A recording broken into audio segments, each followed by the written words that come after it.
On behalf of the League of Women Voters of the East Shore, I welcome you to the 98th House of Representatives District Candidates Debate. My name is Joanne Moore, and I live outside this district, which is the League's policy to avoid having a moderator who has a bias. The League of Women Voters is a national, state, and local nonpartisan political organization that welcomes all to join. We're pleased to sponsor debates like this one because we believe in empowering voters and defending democracy. This evening, the candidates for the 98th House District seat are Moira Rader, the Democrat, and Richard DiNardo, the Republican. Okay, we're going to ask you to hold your applause until the end, at which time we encourage enthusiastic applause.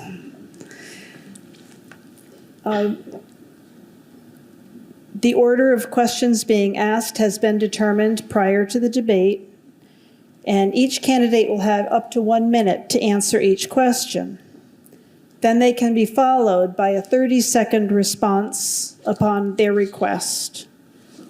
After a good number of questions, or after an opening statement of 1 minute each, there will be a number of questions, and then there will be a lightning round, which will give the candidates 60 seconds to answer a question, but no 30-second additions after that. So, candidates, are you ready? Yeah. Okay.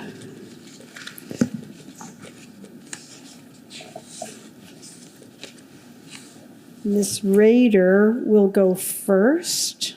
And I'll give you 60 seconds for your opening statement. Thank you. First, I'd like to thank the League of Women Voters of the East Shore for this opportunity. I'm happy to have that opportunity to introduce myself and hopefully garner your support for my candidacy.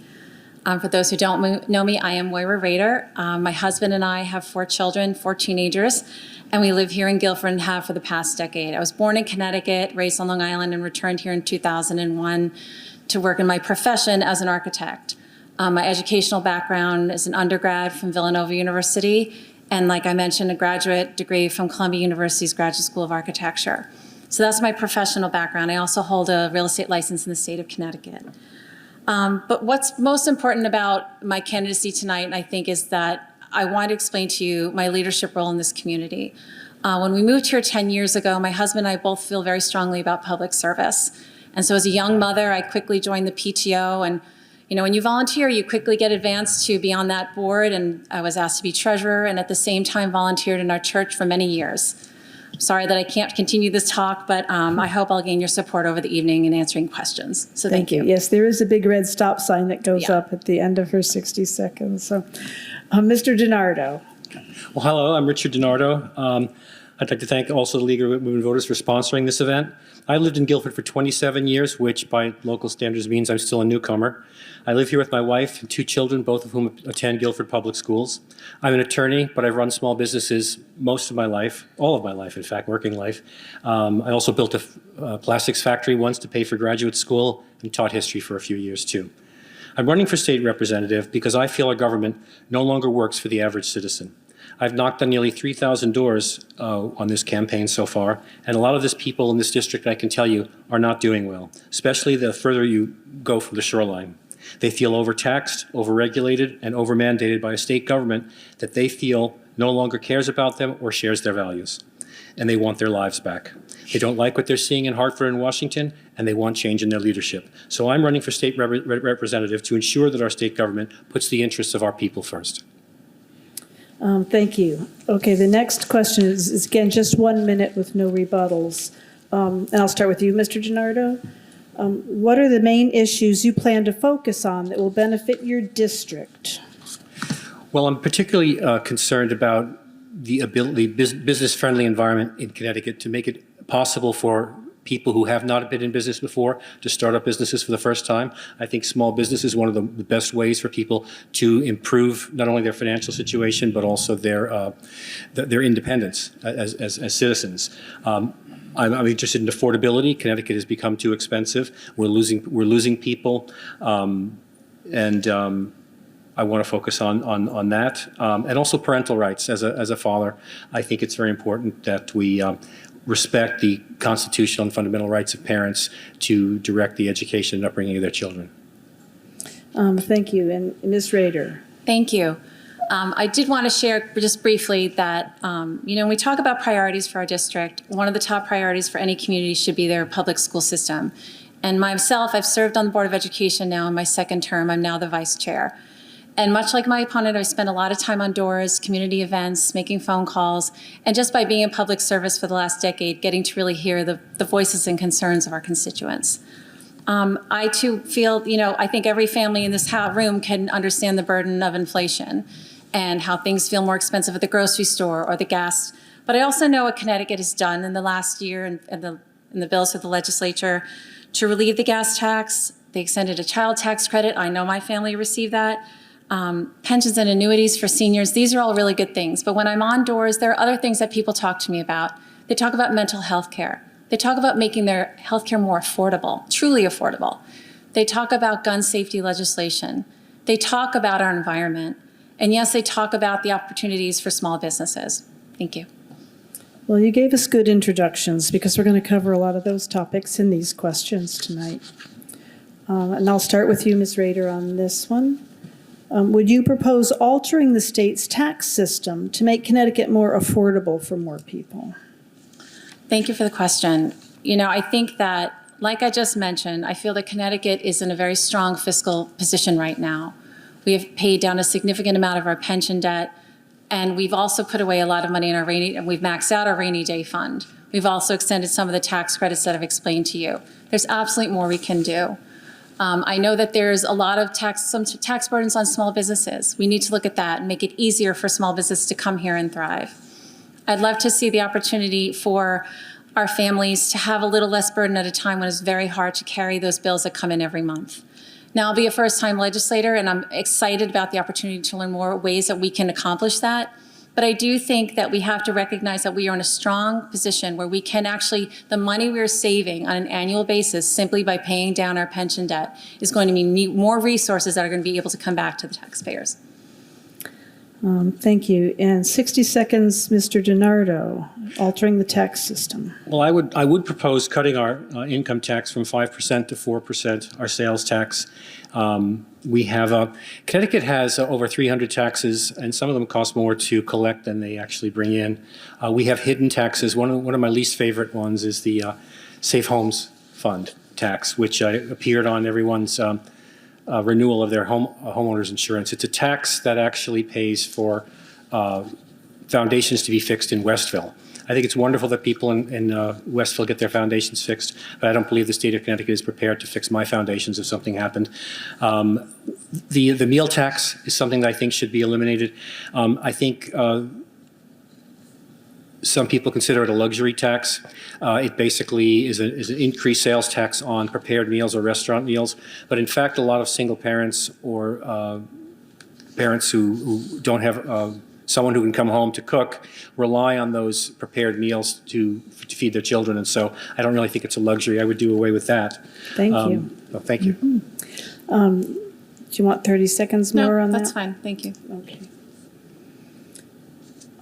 This starts with you, Mr. DiNardo. How do you view the roles of the state and private sector to help improve the state's economy?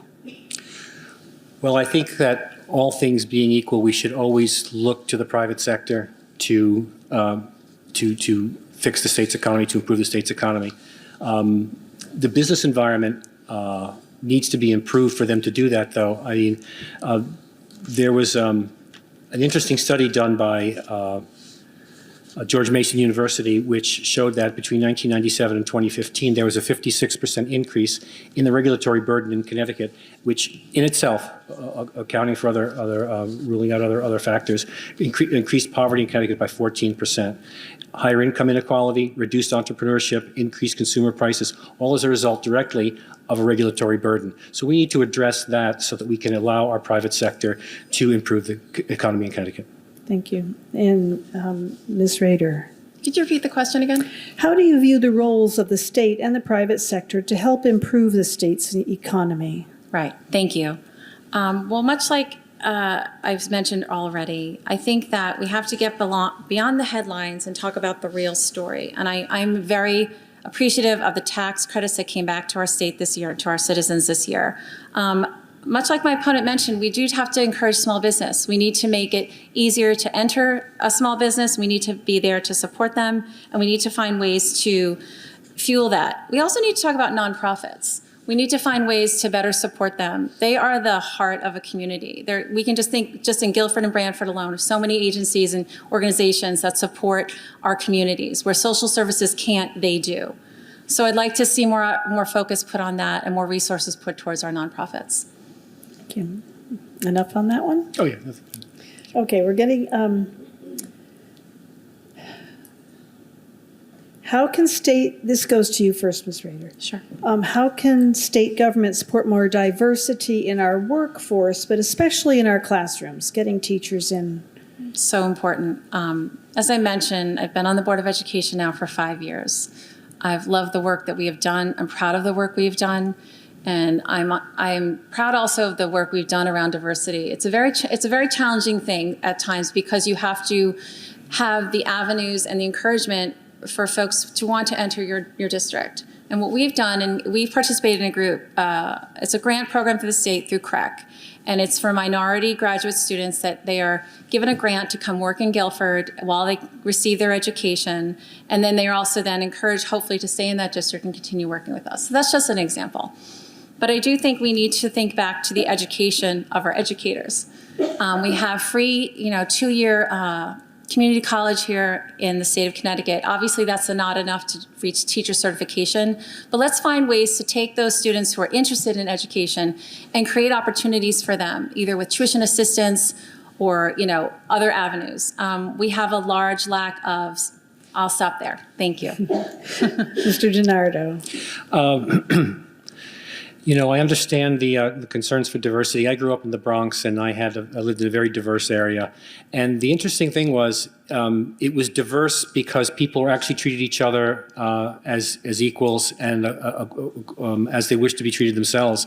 They were not particularly concerned with what they looked like or what their ethnicity was. I think that's a much better approach. I don't think we should be overly concerned with what someone's ethnicity is in hiring or in teaching.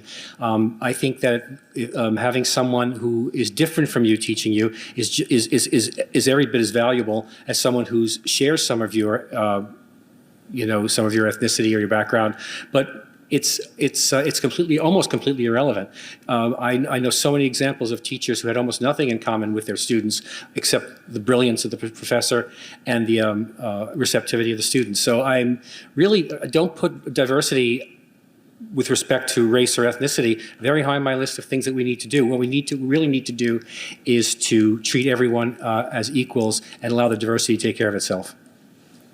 Can I add something to that, please? Thank you. 30 more seconds. I would differ on that opinion. I think diversity is critically important. I think diversity is something that our children need to learn more about, our equity and inclusion. And I know those seem like ugly words to some people probably in this room. It's not. We absolutely have minority students in our schools that don't feel equal or don't feel that they can identify with an educator. So I think it would be critically important to be able to encourage more diversity in our teaching staff. Yeah, Mr. DiNardo. Yeah, the biggest determinant of what happens to someone in society is not their race. I'm convinced of that. It's their education, their income, their upbringing, and their family.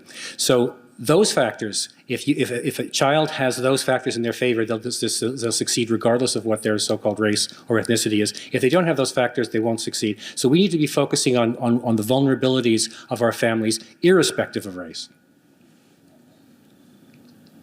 Okay. You'll start the next question with you, Mr. DiNardo. 1 minute. How can Connecticut improve academic performance, especially in our urban schools? Or do you think school safety needs more attention? Having been to an urban school in a very poor neighborhood when I was a child, I know that they can be excellent. It had to do with the staff, and it has to do with the management. They certainly, in many of our schools in Connecticut, for instance in Hartford, have rather large budgets per student, but they don't have particularly good results. So I think that the management of the schools is extremely important. I also support school choice. I do think that wealthier parents shouldn't be the only people who have the option of sending their kids to private schools or parochial schools. And I believe that choice will just improve the standards of schools, both private and public, across the board. Ms. Rader? Yeah, so two things. One is I do believe that we have an incredible public school system in Connecticut, and I don't think we should be giving parents the opportunity to take the funding that goes to our public schools and send it out to parents so they can send their children to a private school. That is the baseline of our public education system. We as a community support it. So that's one part of it. I also want to make sure that we understand that it's not a bad thing that we support public education across the board. Inner city schools, yes, they have more funding, but those children are going home to situations that might not happen in a place like Branford or Guilford.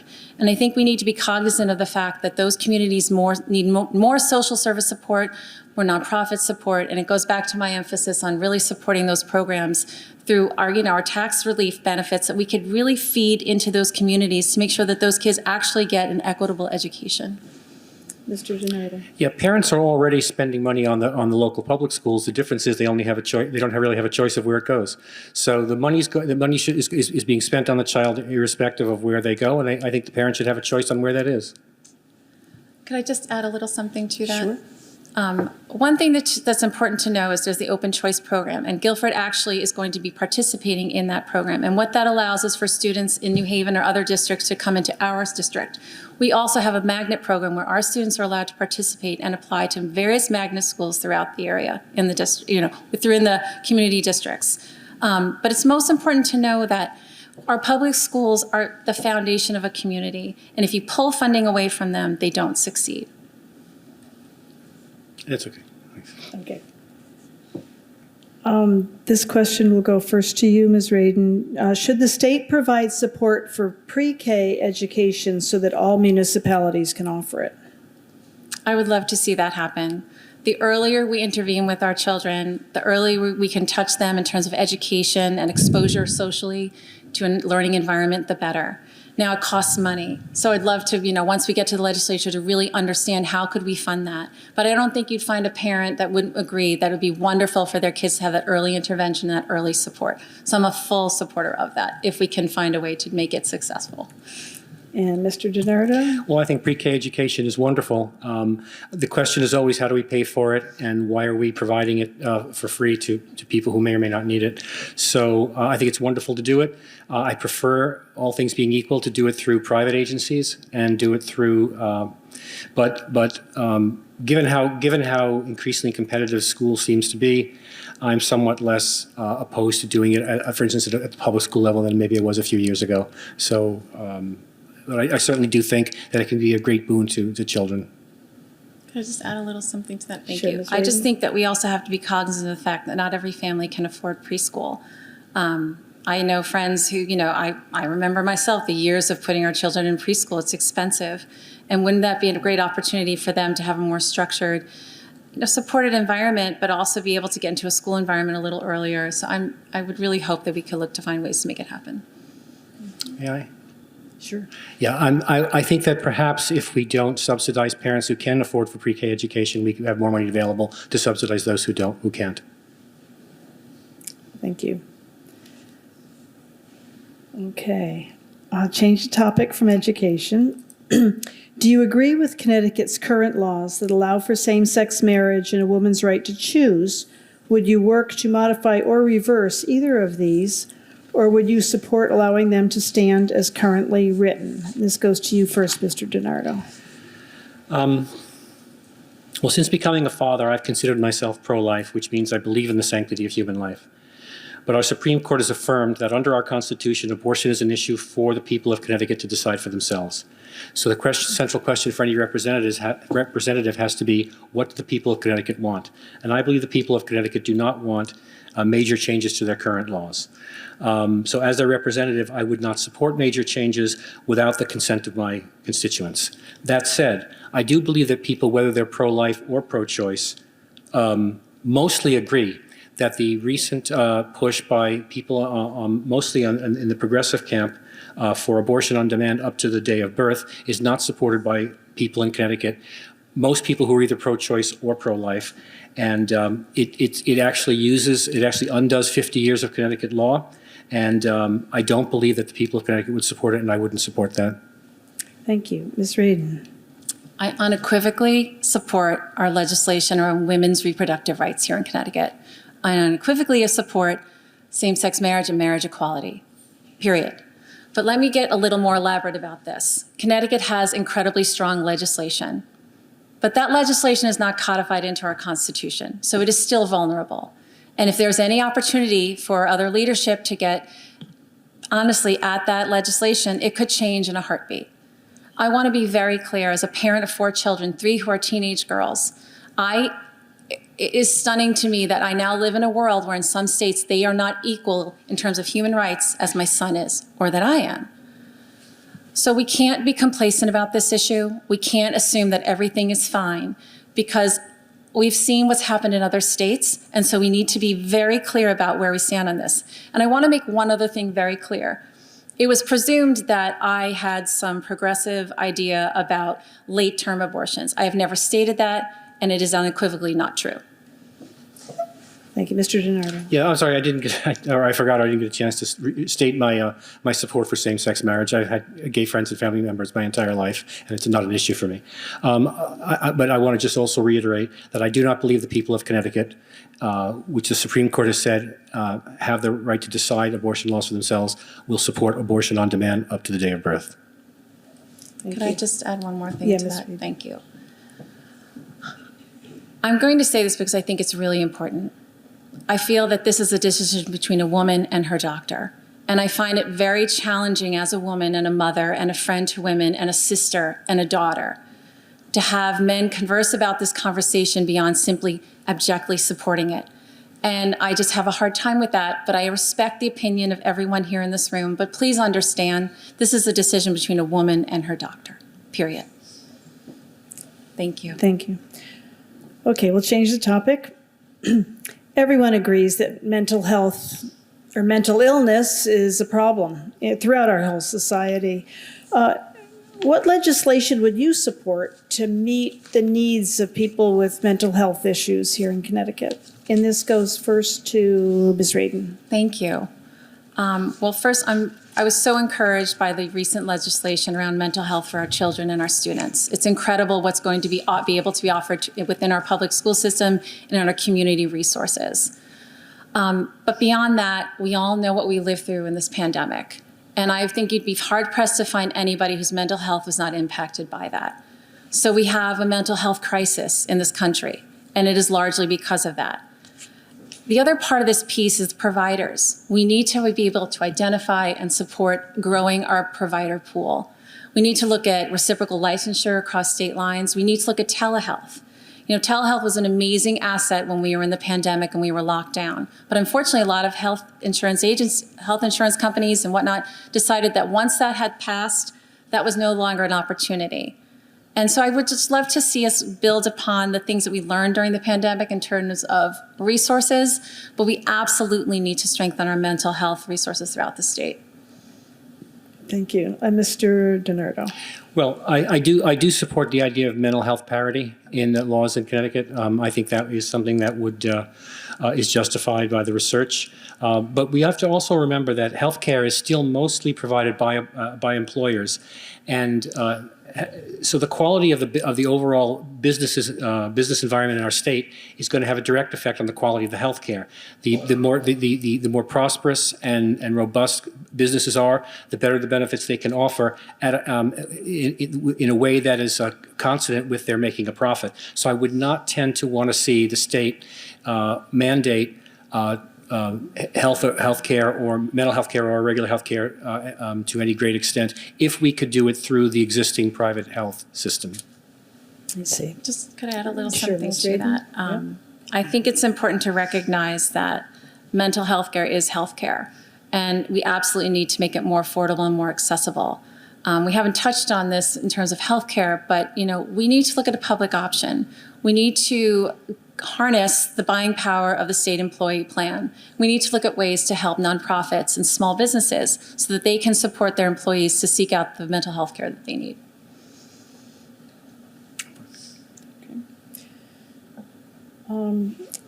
Last session, the Public Health Committee passed an aid in dying bill. Would you support a similar bill if it reaches the House floor this term? Why or why not? And this goes to you first, Mr. DiNardo. Honestly, I haven't read the language of an aid in dying bill. So I would be a little hesitant to comment on it. If it's an assisted suicide bill with respect to end of life care, I would say that we should tread very carefully on that. I understand the situation. I lost my own father recently. I understand the situation is difficult and ambiguous. I'm not quite sure I'd want to see that codified by legislators, but again, unless I saw the language of the proposed legislation, I couldn't comment really any further than that. I see. Okay. Ms. Thank Rabin? you. Sure. This is a difficult topic, right? We've all probably had loved ones or friends or neighbors who have dealt with a terminal illness. I watched my father suffer through cancer over 25 years ago. It was painful to watch him, but it was very painful cancer. And I would never assume to know what he would want for his last days. But what I want to know is I want to be able to have that conversation. And as a legislator, I think we need to talk about it, because if that's what our constituents want us to look at, then that's what we should do. I have my own personal experience around, and thoughts and opinions, but as a representative, you represent the voices of everyone in the room. So I would absolutely want to learn more about it, but I can definitely empathize with the idea and hopefully find a way that puts really strong safeguards around the potential legislation so that we can provide that opportunity if it seems like the right thing for a family member. We can't assume everyone's situation, and we never should, but we can absolutely, hopefully, give them the guidance to have choices. Thank you. Okay. The environment. Climate change. What efforts would you propose to mitigate climate change and to improve our resilience against climate change? And this goes first to Ms. Radin. Thank you. Well, we have the wonderful opportunity to live along a gorgeous shoreline, but with that comes the issues of coastal hurricane storms and relying on measures that we can make it more resilient. I'm really encouraged by some really recent legislation, the Clean Air Act, and that's all around our environment and making more efforts to ensure that the future of our state is secure for our children, our grandchildren, our great-grandchildren. I think we need to look at coastal resiliency from a planning perspective. I know that a lot of communities on the shoreline are developing coastal resiliency plans. I would want to make sure that that funding for that continues. I also think it's a community conversation. I come from a background in architecture and planning and restoration work. And a lot of our building codes need to be looked at. And I know we're looking at a lot of our zoning codes right now. But wouldn't it be a great opportunity to look at how we reconstruct, how we design our roads, our homes, our infrastructure, so that we create a more resilient environment, and that we also think about our natural environment and how we best protect that. Thank you. Mr. DiNardo. Well, as a law student, I worked as an intern with the Connecticut Fund for the Environment, and I can say that many of those folks I have a lot of respect for. I tend to favor environmental laws that are cost-effective and have a positive impact on the economy. I remember as a child living by the shoreline before the Clean Water Act, I'm that old, where the shell fishing industry was completely destroyed.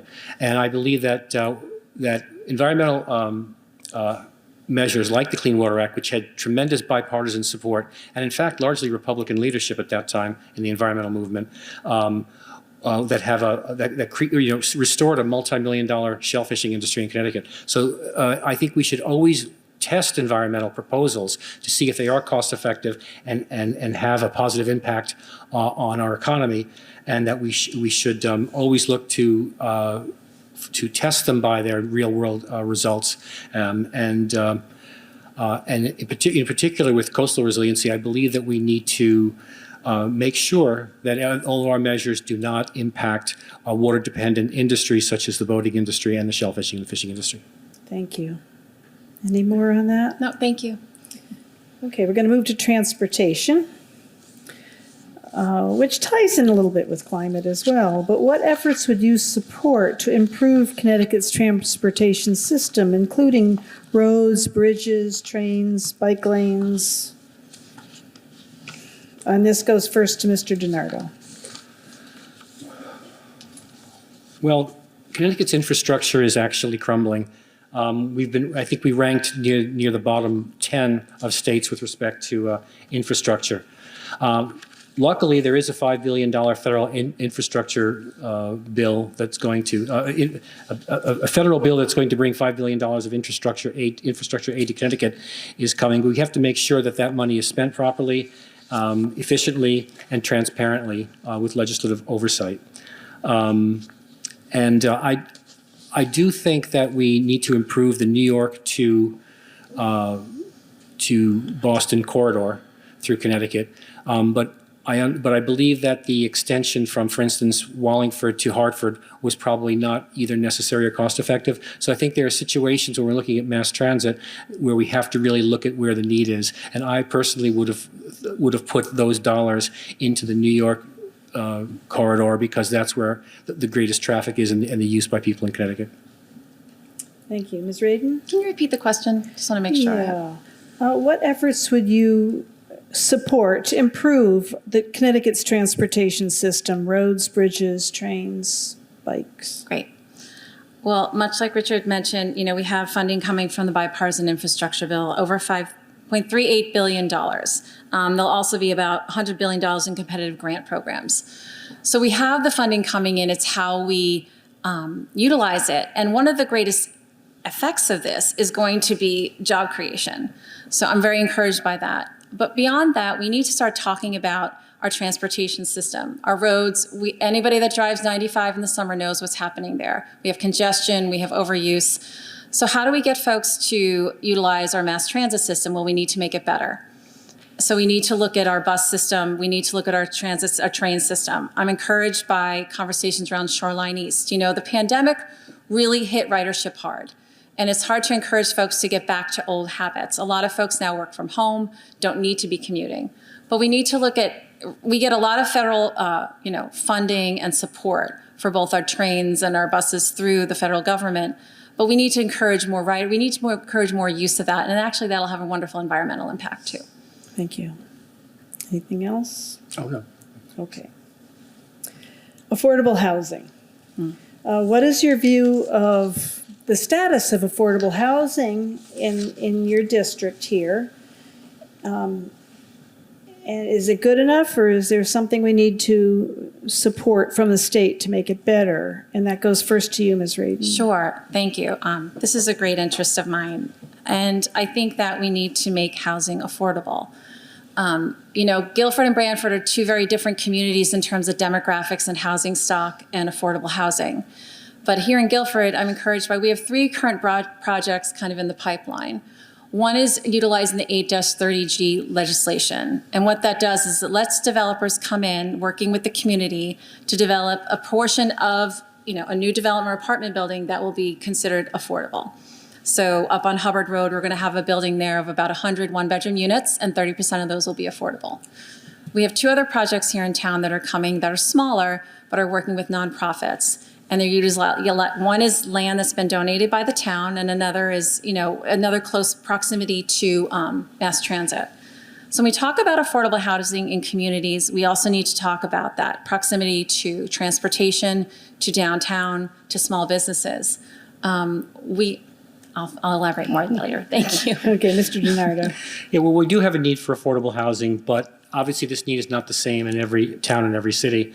I think in Branford and Guilford, the greatest need is for long-term residents who may have spent their lives here to be able to stay when they retire or a spouse passes away or they become ill. In the cities, the need may be more for younger people who are just starting out in life. So I think it's very important with respect to affordable housing to make sure that we maintain local control. The problem with 8-30G is that it basically comes in and it's like the nuclear option that blows up the local zoning decisions. And that would be okay if the local zoning boards were acting capriciously or arbitrarily. But the problem with 830G right now, and it needs to be amended, is that it actually allows the developer to override local zoning regulations, even if he's even if he's in violation of those zoning regulations. So it's not just in cases where the board has acted irrationally or arbitrarily. It's even in situations where the developer has violated the law.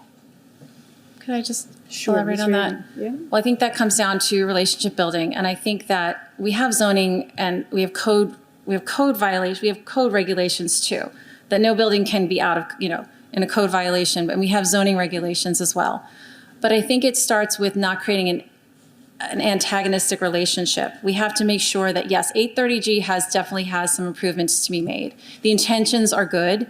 We definitely need to look at it deeper, and as anything evolves, that should evolve. But I don't think it should be, I want to just, one last thing is that, well, let's not make affordable housing a stigmatized thing. Mr. DiNardo, any more? No, I would just add that obviously affordable housing is a subject that, well, I believe, just to reiterate what I said before, is I think it should be left to the local zoning authorities to decide, and not use 830G. Thank you. For the past few years, we've had no excuse absentee voting under emergency statutes due to COVID. And that's in force this year. You can get no excuse absentee ballot, but that will expire. What you're going to find on the ballot this time is a referendum, and it says, shall the Constitution be changed to allow the state legislature to enact early voting? And early voting is different than no excuse absentee ballot, because you're in person for a few days or a period of time before the election. So on the ballot this time, if the voters say yes, then the legislature will decide how to enact early voting systems in Connecticut. So if it passes, what would you recommend how to enact that Who does this go to? process? Let me see. Mr. DiNardo goes first. Well, I'm generally against changing the Constitution in general, and in this particular case, I don't think it's justified. I think it would be an undue burden on municipalities. It would be expensive. The danger is less if you're talking about in-person voting, but because Connecticut doesn't have centralized voting, this would have to be done over a longer period in every one of our municipalities. So whereas states that have adopted early voting, they tend to have centralized voting areas where it's much easier to keep them open for days, weeks at a time. But my real concern has to do with mail-in ballots, including expanding absentee ballots. So if early voting was going to involve mail-in ballots, I'd have a problem with that. If it's guaranteed that it wouldn't, then that would be a non-issue. Right, early voting is in person at your polling place. Then the issue for me would be that amending the Constitution should not be done willy-nilly. There are probably good reasons why those provisions are there. And also, I don't think we should impose these costs and this burden onto our registrars and local municipalities. Okay, and Ms. Sure. Ms. Well, Reardon? I'm supportive of early voting, and I hope you will all vote on the ballot to approve it. And then it will go to the legislature, where there will be opportunity for public comment, discourse, looking at what other states have done. But I'm absolutely in support of it, because we can't assume that every single person can get to the polls on that one day. There are life circumstances, there are disabled voters, there are people that need supports to get to the polling place. Those are all factors that are really important, and we shouldn't discriminate and just assume that everyone can get there on the day. In terms of the the no excuse absentee ballot, I absolutely think that's another opportunity for people to be able to vote. I don't see why there's any reason we should put barriers to people being able to vote. Just absolutely. Anyone who is not able to get to a polling place on time can use an excused absentee ballot. There's no reason to change the law or the Constitution. Can I just clarify that? Well, right now, though, our absentee ballot has the excuse for COVID, but that could go away. And so then you would have to fall under certain parameters to be allowed to do an absentee ballot. So I do think we need to create a no excuse. Our current absentee ballot allows for people who are not able to make it to the polling place and for illness to cast an absentee ballot. There's no reason to make it a no excuse absentee ballot. There's a reason why we limited absentee ballots because of the inherent problem with all mail-in ballots in the past, and we should not perpetuate COVID era removals of security restrictions on our voting. Can I just add one more thing? Sure. I don't think we should put suspicions around absentee ballot voting. And I don't think that we should assume that there is some sort of security measure. My son's away at college. He was able to cast his ballot and mail it in. That's a completely secure way of voting, and I would hope we would protect that. May I? It's hardly a completely secure way of voting. The problem with all mail-in voting is that it undoes the secrecy of the ballot. If you have a mail-in ballot, you can be sitting in a room with an entire room full of people watching you cast that ballot. You can be subject, particularly if you're an elderly person, to intimidation, to bribery, to undue influence. The problem with mail-in ballots, and this is the reason they don't use them in Europe, and we used to limit them here only to excused absentee ballots, is they are notoriously prone to fraud or to undue ballot influence. And I'll just leave it that voting is a democratic right, and we should be able to make sure do it. People should be able to vote however they're able to. That's With a secret ballot, not intimidated. I'll leave it at that. Thank you. Okay, that was great. We're in the lightning round now, 1 minute with no extra 30 seconds, so think before you speak. This goes first to you, Ms. Radin. Sure. How do you define democracy? Precious. I think that we have all witnessed over the last several years our democracy being threatened. We have folks that don't think that we had a legitimate election a few years ago. You know, I remember on January 6th where I was recovering, and I'm very open about this, from breast cancer surgery. And I sat there in horror at what I saw. And I know how my neighbors felt and my family felt. You know, we've built back from that, and we've had great leadership to do so, but we should never take it for granted. We're in the right place here in Connecticut, but we need to stay there, and we need to make sure that every human being's rights are protected, and that we all have opportunities to vote, and we all have the opportunity to live freely and live our lives with our families and our loved ones without worry for recourse or for having our rights stripped away. We need to protect it. It's precious. And Mr. DiNardo. Well, no democracy can support as a purely by majority rule. The wonderful thing about the American system of government is that we balance majority rule with minority rights. And those minority rights are inherent in the Constitution of the United States. And we should always remember that anyone who has a constitutional right, including parents to direct the upbringing and education of their children, that right cannot be undone by any elected body, any state, any Congress, or any other sub-body, simply by virtue of having been elected by a majority. That's what having a constitutional right means, and without it, you don't have a democracy or a republic. Can I just add something? Sure. Oh, I'm sorry. Oh, No. that's right. We can't. That's okay. Thank you. I Write it on I don't mind if you- vote411.org. I wouldn't mind if you. No, it's okay. Thank you. I appreciate it. Yeah. Ms. Radin. Yeah. Will you accept the outcome of the November 8th election as certified by the Secretary of the State? Absolutely. Mr. DiNardo? Of course. Thank you. I'll sleep better. I guess I should watch what I say. Mr. DiNardo, please describe a time when you successfully worked with someone who had an opposing point of view. Oh my goodness, I think I've done that my entire life. Most recently, I was asked by, I was a certified polling moderator. I think I've let my certification lapse, but many years ago, I was invited frequently by the city of New Haven to act as a polling moderator for them because they needed a Republican and they trusted me. And I knew both registrars, Democrat and Republican in New Haven, quite well. And I was the head moderator for the first election day voting polling place in New Haven, where we had thousands of people coming down.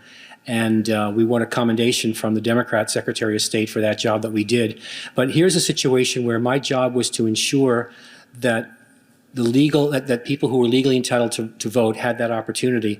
And I was commended by the Secretary of State because we lawfully processed far more people than any other election day registration polling place in Connecticut. Most of those people who were coming to vote were my political opponents, technically, or voting for someone that I wouldn't have voted for. But yet I protected their right scrupulously as much as I would have anyone else's. Thank you. And Ms. Radin? Yeah, thank you. I immediately go to a household of 4 teenagers where nobody agrees with me. But on a more serious note, I immediately think of my service to the Board of Education. It's a two-party board. Up until last year, it was 4 Republicans and 5 Democrats. And I want to share going back in time to when I considered running. And I was a parent that very often frequented those meetings. And I was very hard-pressed to really know what party someone was affiliated with because the work was always for the benefit of the community and the kids. And that has continued. And I'm very proud of that because every year we craft a budget, as most of you know, in this town. And a large portion of the budget is for our schools here. And every year there are hard questions and hard decisions, and we don't agree on things, but we always manage to come to a consensus and put forth a very strong and thoughtful budget. So that's the best example I can think of where we might have differing opinions, but we put those aside for the better of our community. Thank you. And last question, before your closing statement, is there an issue, this will go first to you, Mr. DiNardo. Is there an issue that we didn't ask you about that you wish that we had, something you'd like to bring up? Yeah, there's one thing. I'm surprised that no one mentioned, no one asked me where I thought, do I agree that our budget could be cut anywhere, and where that could be? Because I'm asked, as soon as people hear I'm a Republican, that's the first question they ask me, particularly if they're a Democrat. So I wanted to just state that I came across an interesting fact. In 2017, when the state Senate was equally divided between Republicans and Democrats, the Republicans proposed doing a study of waste in the Connecticut budget, expenditures that probably were not doing the job they should be doing and maybe could be cut. And they produced something, well, nothing was done with it, but then Governor Lamont, to his credit, then ordered the study to be done in 2021. It was called the CREATE study. And it identified 200 line item opportunities in 28 agencies that could save $600 to $900 million, almost $1 billion annually in the Connecticut budget. And these recommendations were never enacted, never touched, but we know what they are. So if anyone asks you what should be cut from the budget, there it is. Just refer them to the CREATES report. Thank you. And Ms. Radin. Yeah, I'm sitting here with a couple of things, and so I think I'm going to try to wrap it together. We touched a little bit about healthcare and the costs, and I want to talk about that from the perspective of someone, and I share this openly only because I share my breast cancer diagnosis because I think it relates very relatively to the cost of healthcare. When someone's diagnosed with a scary diagnosis, they have a bunch of things they have to think about. How do I treat this? How do I take care of my family? And what will be the financial impact? That financial impact thought should not even have to come into play. So that's one thing I want to continue to talk about in more depth that we didn't really get to talk about too much tonight. Connected to healthcare is the mental health. We talked about that. And when we talk about mental health and we talk about safety in schools and things like that, we need to talk about gun safety legislation. Connecticut has some incredible, it's exemplary throughout the country. People look to Connecticut around their gun legislation. And I am proud of our he's still our state representative, Sean Scanlon, and Christine Cohen and others who really brought forth some really critical legislation that really touched this community deeply. So I'd like to see us work on that more. Thank you.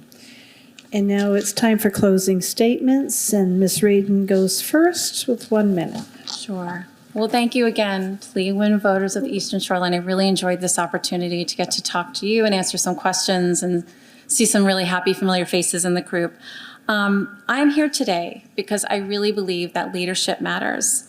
I believe anyone seeking the office of state representative should have a record of service to their community, demonstrating an investment in its success and genuine, long-standing relationships with residents across the district. I believe my record of service to this community positions me well to take on the challenges of your next state representative. You have a choice on November 8th that could not be more important than ever. I hope my record of service, my sincere, genuine approach to problem solving, my professional background, and my absolute passion for this community will encourage you to cast your vote for me next Tuesday. Leadership matters, and I commit here that I will be the kind of leader that all of you can be proud of, that you can trust, and that you know will be a fervent advocate and ally for you in the General Assembly. So thank you. And Mr. DiNardo. Well, I'd like to thank the League again for holding this debate. My family moved to Connecticut from the Bronx in 1972 because mismanagement by a city beholden to special interests, corruption, excessive taxation, and overregulation turned a safe, beautiful neighborhood with intact families and excellent public schools into a dystopian nightmare that both businesses and people fled. Connecticut in those days seemed like a paradise to us. It was a Republican state with no income tax, had a small state government that tended to leave you alone. Businesses and people flowed into Connecticut from surrounding states. Our economy was driven by good manufacturing jobs that enabled people like my father, who only had a high school diploma, to own a home and support his family on one income. Then the state began to change. We imposed an income tax. The state government grew to 4 times its former size, and I fear now that we are pursuing many of the same failed policies that destroyed working families in the Bronx, which I witnessed firsthand. And sure enough, businesses and people who once clamored to move to Connecticut are fleeing to other states. So I'm running as a Republican candidate for state representative to put Connecticut's people and our economy back on the right track. Thank you. That concludes our debate. We urge you to visit the League of Women Voters of Connecticut online voter guide at vote411.org, where I hope that the candidates have all answered questions so you can learn more about their points of view. And you can also learn where your polling place is, because some of the lines have changed. You can confirm that you are registered to vote. And you can also learn more about the constitutional amendment that's being proposed on the referendum. We thank the Guilford Community Center for the use of this room. We're grateful for Branford Community TV for recording this debate, which will be available from BCTV and other community TV stations, and from the League of Women Voters of the East Shore YouTube channel. And I thank Daniel Arman and Elise Lowe for members of the East Shore League for organizing all of our debates. And we greatly appreciate the League members and the candidates and the people in the audience for making this such a successful debate.